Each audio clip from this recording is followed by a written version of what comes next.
Folks, this is Diamond with the Oppenheimer Ranch Project, bringing you a grand solar minimum update on Thursday, February 1st, 11:39 p.m. Mountain Time, 2018.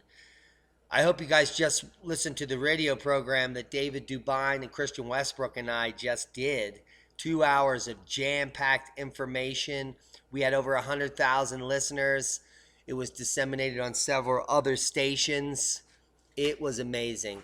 It was so amazing that we're trying to get the slot the day before, Wednesday night, 10 to 12, where Christian and I on a weekly basis will talk about solutions, so that we'll have a weekly solution program where our viewers can learn about what they can be doing to survive and thrive in the coming times. Let's get on with the update. What you're looking at is the GFS model for Europe, and it is looking epic. Every day forward changes in these models to more severe albedo and more snow. Let's just pause it. This is 5 days from now. Now, this is a very high confidence, so I only got a 5-day view up here so you can see what is about to happen in Europe. Everyone's been crying about how warm it's been for decades. The UK, northern UK, is going to be buried in the next 5 days with some blue showing up here. So we go from pink to white to blue up in the 30-inch range here up in northern UK. And the more impressive amounts are the Alps. We're going to see another problem with people getting stuck here because the amounts are now up into the 90-inch to over. We're talking 10 feet could be possible in the Alps in the next 5 days. And if we look down here on the Adriatic Sea, the same thing is possible. We're talking Croatia and Belarus. Look out. Western Adriatic Sea, the Alps especially. We could be seeing some record-breaking snows. Southern Scandinavia as well. Let's look at the pile up here. Sweden and Finland are about to get buried with upwards of 10 feet of snow, 10 to 15 feet here in the next 5 days, according to the model. Heads up to the Alps, Scandinavia, you're about to get buried, and that is a snow boom. Simpson style, with burning tires and everything, thanks to the GFS model. And the grand solar minimum. These models are going to change dramatically on a daily basis. Let's look at North America. Every day it's completely new. Moving forward here.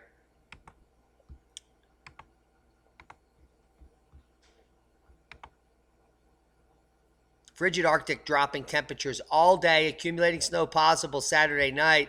This air is dropping into Milwaukee. We're going to let that other GFS parse up here. Let's get to the wind chills. -5 to -20 through Friday morning. Snowfall forecast in the 3 to 6 inch range here. Temperatures usually rise during the day, but not this first day of February in Madison. The high for the day most likely was set right after midnight when it was 33. By 7 a.m., the temperature dropped to 26 to 7. It's expected to stay in the single digits all day. 26 degrees overnight it dropped.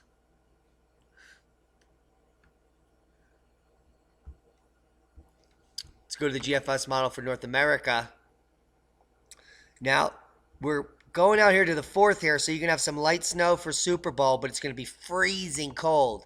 And what I mean by that is when you have an anomaly like this line, where above it it's scattered light blue, it is so cold above this line, it cannot snow. That's why we're seeing the snow band here. The snow band is in the temperate zone where it can snow between 30 and 0. Above that line, it is well below 0. So let's run this through to the 6th. You're going to see what they're predicting, some heavy accumulations on the coast at the end of the week here, up through Maine, Vermont, New Hampshire, Massachusetts, heads up, Rhode Island, Pennsylvania, New York. Several feet, maybe, of snow over the next week and a half. And we might actually get some snow down here in the southwest, thankfully. But what I want you to draw your attention up here in British Columbia, we're talking upwards of 4 to 8 feet of snow in certain areas over the next week. Let's run the model out. And the Northeast is going to continue to get buried. So if we just come out to the end of the model here, it's looking like a continuous albedo pattern. The Rockies are going to get the much needed heavy snow we need to recharge our aquifers. Hopefully, we'll be getting something down here. It's showing a little pink. I'm hoping. But the Northeast is going to be inundated with snow. And we're talking Erie. You're going to break your record by the 6th, like I forecast. Forecasters calling for snow and hazardous weather in central PA tonight and this weekend. I'll leave you links to all these articles. Frigid Minneapolis temps could bring record cold for Super Bowl. And that's a Super Bowl boom. That's a heads up for all you bowlers. When the Philadelphia Eagles, face off against the New England Patriots and destroy them in Super Bowl LII, temperatures outside the stadium of 52 could make Minneapolis the coldest host city ever for the big game. And we've been talking about this for days. We predict -5 for a low that night. And they're saying in 1982, the high temperature that day was 16 degrees. But Minneapolis meteorologist Jordan Roots expects this Super Bowl Sunday to be 10 to 20 degrees below normal. And we'll see what the official record is because it's coming up on Sunday, folks. I'm exhausted from that radio show, so bear with me here. GTA in for lengthy stretch for frigid weather. Frigid temperatures are set to return to Toronto tonight. Environment Canada is calling for a low of -15, but temperatures will feel closer to -20.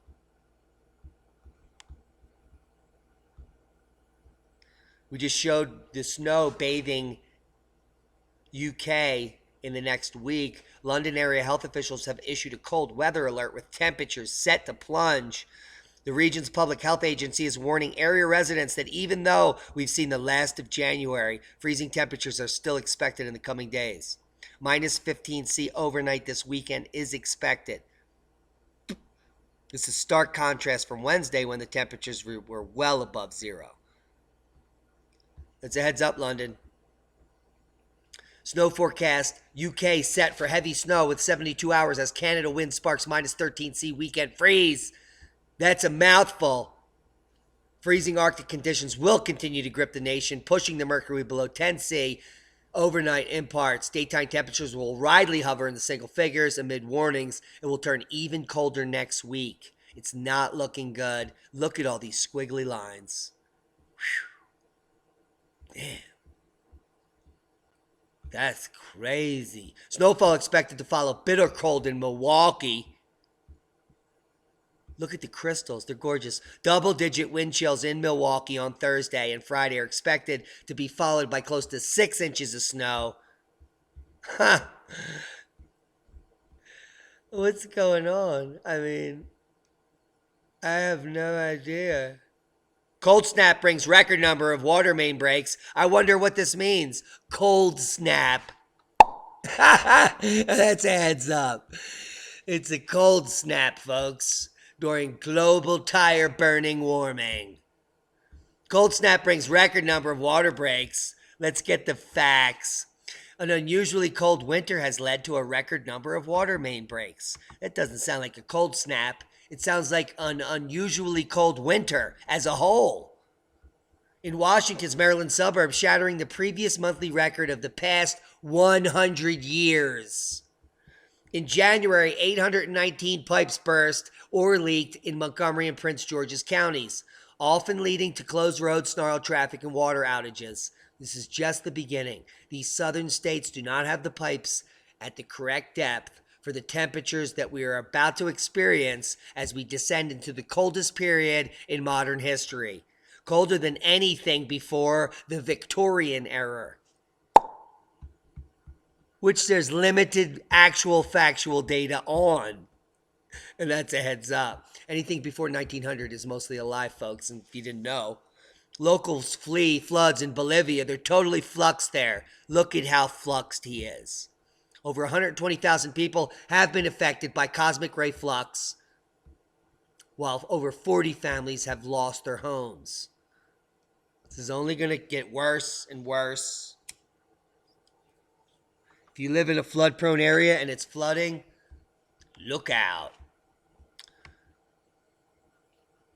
Let's talk about volcanoes. We have some activity today. 280 people have been evacuated after Fuego erupted in Guatemala in a spectacular fashion. So spectacular, Yuki Z has it covered on her site. We'll let that parse up here so we can watch it. It's 14 seconds of heaven. Fuego heaven. In time lapse.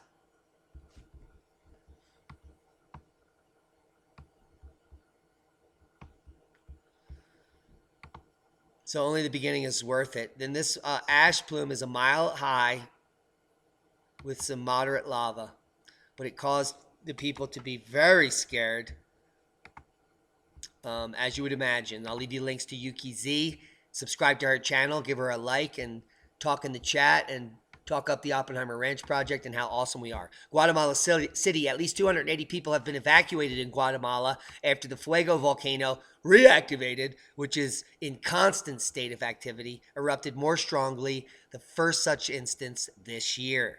The National Disaster Reduction Coordinator on Thursday said besides the evacuees of some 46,000 people have been affected by the fall of ash in several villages and provinces of Escuintla and Chimaltenango.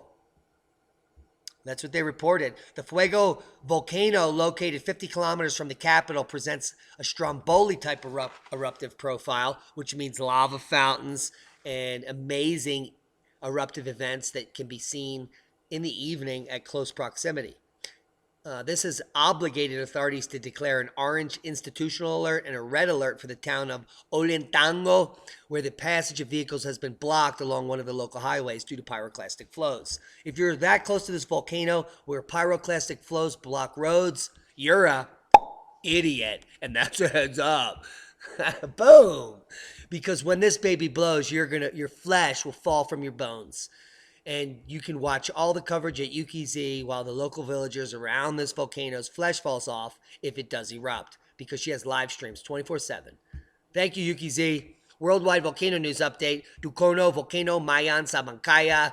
Volcanic emissions from Mayan. It is not done. Sabancaya has been erupting continuously with intermittent puffs. You can go watch it at Yuki Z. Dukono volcano erupting, and then we just talked about the Fuego eruption on the 1st. So we're already into the 2nd, even though it's not even the 2nd here. It is in some other part of the world where there's 3 volcanoes already erupting tomorrow. That's how deep we are into the grand minimum. The volcanoes are erupting in the future already. Heads up. And that's a boom. Man, how come I didn't find that till tonight? I have no idea. The next big volcano could briefly cool Earth just long enough until you die, and that way you won't know how pathetic NASA is and how much they've obfuscated the truth over the last few years. It's sickening. They have a great graphic to show you what happens. Boom, the volcano goes off. Aerosols cause cooling and more cloud cover, which causes global cooling. Wow. I guess they're preparing you for what's about to happen. And they're also talking about geoengineering here, which has been going on for decades as cosmic ray mitigation to try to stop what's going to be happening right now, because they can't stop it. The cosmic ray flux is too high, and the cosmic ray mitigation is not working. So geoengineering has backfired, and they're just waiting on the next big volcano to have an excuse to say, global warming's over, folks. And that's a boom. Seismic update. We had a large tremor kicking off here, 6.0. Wallace and Futama, Sigave, southeast. This is following the blot echoes. There was no earthquake in New Zealand, and the large release of energy was up north here, thankfully. So everyone's safe. That low pressure system is way off the shore. We just had an earthquake go off during the video here, south of Iceland and the mid-ocean ridge. Interesting quake in the U.S. Hogback, Wyoming, 3.4. We still have lots of activity as aftershocks up here in the Kodiak area, where there was just an 8.0, and this is normal. So nothing to worry about with those aftershocks. And down here we have a moderate uptick of a 5.2 in Argentina, and there has been some damage, but I don't think anyone was injured. Guys, I hope you got something out of the video. While we end this evening, we're going to have a mini ice age conversation about the last mini ice age. Well, actually, we're going to come even closer here, and we're going to bring you right here into the Maunder minimum, the very end of the last mini ice age, where there's really good proxy data, including tree rings and other paleogeographic markers that can give us a very clear climatic picture of the temperature change between 1680 and 1780. Now, they're assuming that 1780 is the end of the period, and 1680 would be the cold period. And what it shows is up to 7 degrees, 7 to 10 degrees C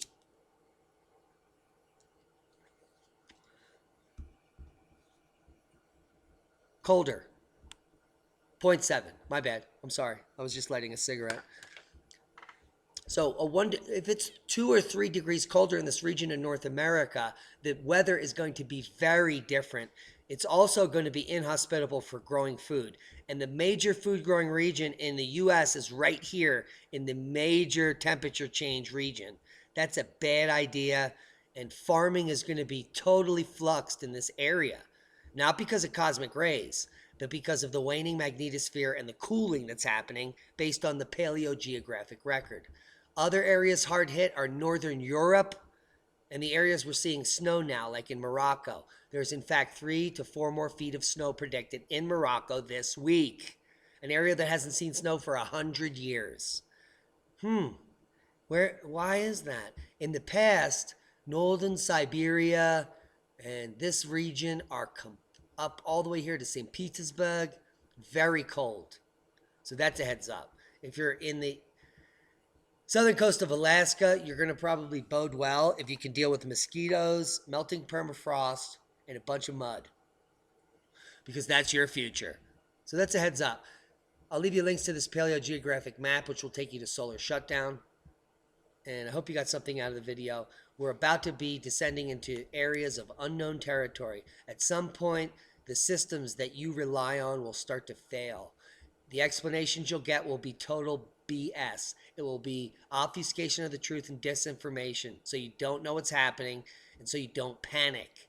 All of these lies are so you do not panic. The last thing they need everyone doing is quitting their jobs, buying all the supplies from the stores, and moving out to the woods, like I did. But it's a pretty good idea, if you ask me. And that's a heads up. Guys, I hope you got something out of the video. Share this video with like-minded people. Times are changing. Prior proper planning prevents piss-poor performance where we're headed. So start learning about how to plant food, wild edibles, sustainability, learn about sprouting. Visit your local extension office and see what grows well in your area if you plan on staying. Find a community in your area that does wildcrafting and wild edibles so you can start learning about how to survive and thrive in the coming times. Remember, resistance is fertile.